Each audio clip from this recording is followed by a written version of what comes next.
Saludos, buenas noches. Este 6 de octubre vamos a conmemorar una vez más el Día de las Víctimas del Terrorismo de Estado.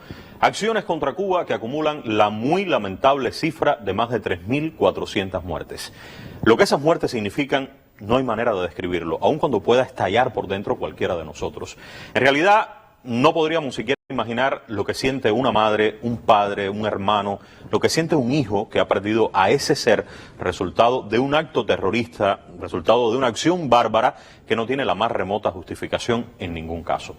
Es indignante saber que no pocos responsables de esas muertes jamás han respondido a la justicia.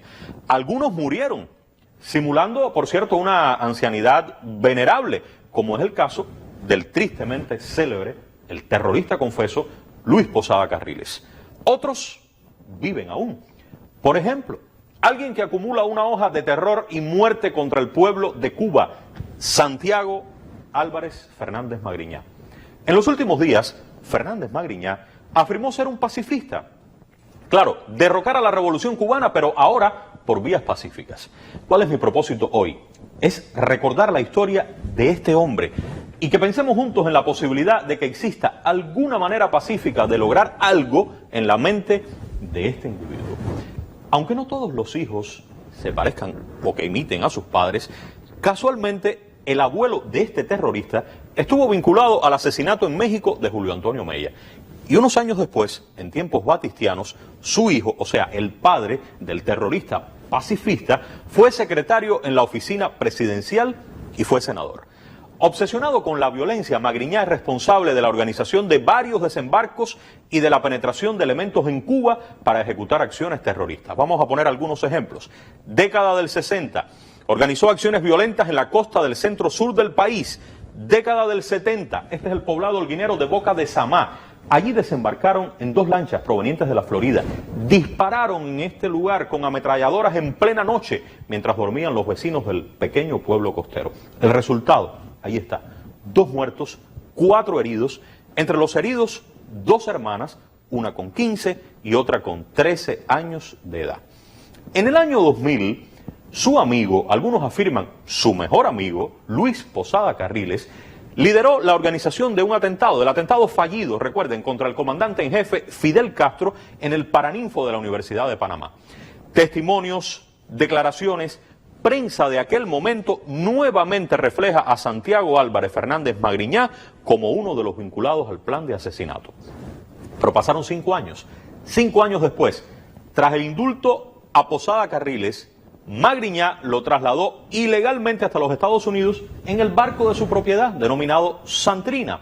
Ambos, Posada y Magriñá, mintieron a las autoridades acerca de este traslado y de esa entrada ilegal al territorio norteamericano. Yo les recomiendo las intervenciones, son varias, del comandante en jefe en aquel momento, porque son reveladoras. El comandante explica al detalle la operación de rescate de Magriñá a su amigo Posada Carriles. Vamos a recordar un breve fragmento de esas intervenciones del comandante en jefe. Adelante. Sería muy interesante saber cuándo, dónde y cómo y a quién les dijeron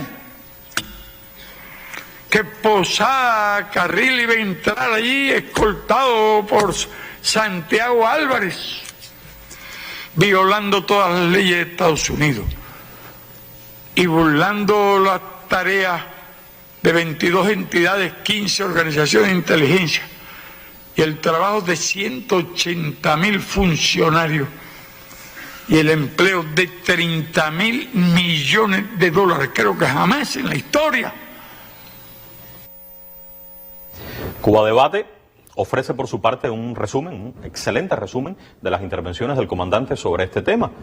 Ahí pueden encontrarlo, el Santrina, intervenciones especiales de Fidel sobre el terrorista Luis Posada Carriles.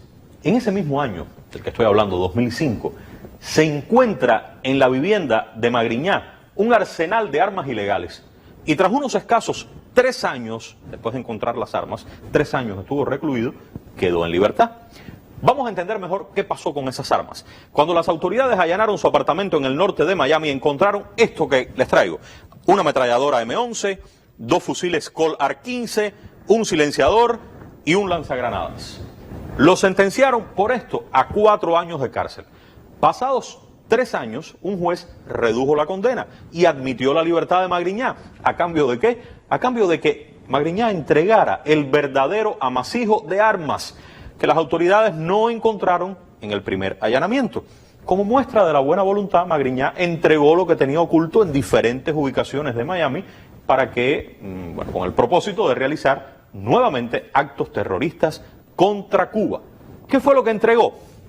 30 ametralladoras automáticas y semiautomáticas, 200 libras de dinamita, 14 libras del explosivo C4, cerca de 4.000 pies de cable destinado a explosiones, granadas, lanzacohetes. Durante años, este hombre, por si todo esto fuera poco, ha mantenido vínculos y ha aportado recursos a organizaciones terroristas como Alfa 66 y Comandos L. Y se ha servido también de la agrupación anticubana que denominaron Fundación de Rescate Jurídico. Sigamos haciendo historia. Hace unos 20 años se detuvo en Cuba a un individuo que tenía orientaciones expresas de Magriñá de lanzar, voy a tratar de hacerlo como lo dijo él, textual, 2 laticas de C4. ¿Dónde? Aquí, en Tropicana. Todo está grabado en un video. Le dijo 2 laticas de C4 y volaba aquello. Tropicana. Así orientó Magriñá desde Miami. Sí, este hombre es el mismo que ahora está hablando de métodos pacíficos como parte de la visita a la Florida de un grupo de cubanos dueños de MIPYMES. Métodos pacíficos para derrocar al gobierno cubano, esa es la lección que pretendió dar el veterano terrorista. Terrorista a todas luces, aislado, terrorista olvidado por lo que viene quedando del llamado exilio histórico, en una acción desesperada buscando salir de su claro aislamiento político y aislamiento moral. Terrorista hablando de métodos pacíficos, un lobo aparentando ser oveja, pero es muy difícil creerle. Y lo está haciendo ahora cuando cada vez es más claro que el bloqueo que viene de ese país sigue siendo el principal obstáculo para el desarrollo y para la vida normal de nosotros los cubanos. Desarrollarnos por nosotros mismos y con nuestros propios esfuerzos es la idea. Fidel fue muy claro. Un terrorista, un asesino, como lo es sin dudas Santiago Álvarez Fernández Magriñá, tiene muy poco, yo diría mejor, no tiene nada que enseñar al pueblo de Cuba. Si de algo debiéramos hablar, sería de la justicia pendiente y de la justicia imprescindible que deberá caer sobre sus hombros. Seguiremos al tanto. Buenas noches.